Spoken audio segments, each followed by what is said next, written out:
morning. God bless you and keep you and strengthen you in all of your ways. Remember those who aren't well, that the Lord will heal you. And for those who have lost loved ones, may the Lord comfort you and keep you in Jesus' name. Yesterday, we were talking about grace and we looked at the example of Joseph. And we can ask ourselves this question: if our siblings treated us that way, what would we have done? Let's look at another example. It is in the book of Luke, chapter 15, and you can read from verses 11 all the way down to 32. It is quite lengthy, so you can read it on your own, and perhaps you already know the story of the prodigal son. But the synopsis of it is that this son asks for his inheritance, which I don't know how he got it because the father was still alive. So that was an insult to begin with.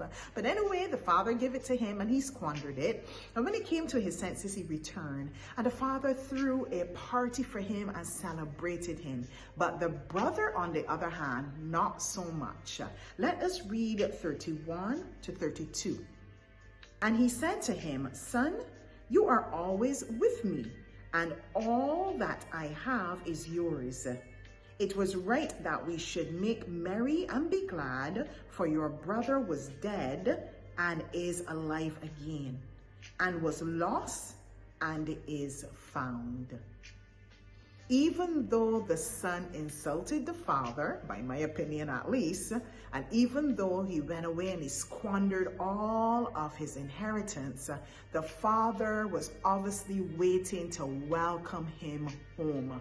And he threw a huge party. He didn't judge him. He didn't condemn him. He didn't quarrel with him. I can envision him running out and hugging this son because he loved the son more than the offense that the son committed. Or he was moved with love for the son more than he was offended at what the son would have done. And so the father gave way to allow God to extend grace, this celebration that was created for him. The brother, on the other hand, he was not having it. How could you do this? I was always here. But the father is saying, everything that I have is yours. So this son is already experiencing that grace. He's in the house.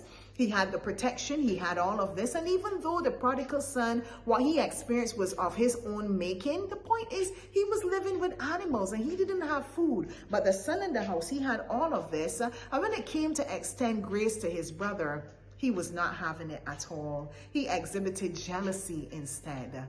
What are we going to do in our lives? In situations like this, we are to give way. We are to embrace people. We are not to condemn them. We're not to cut them off and push them aside. But as we embrace them, we are giving a way to God to extend grace to those individuals as well. So now that they can be influenced, divinely influenced, to live a godly life. God bless you.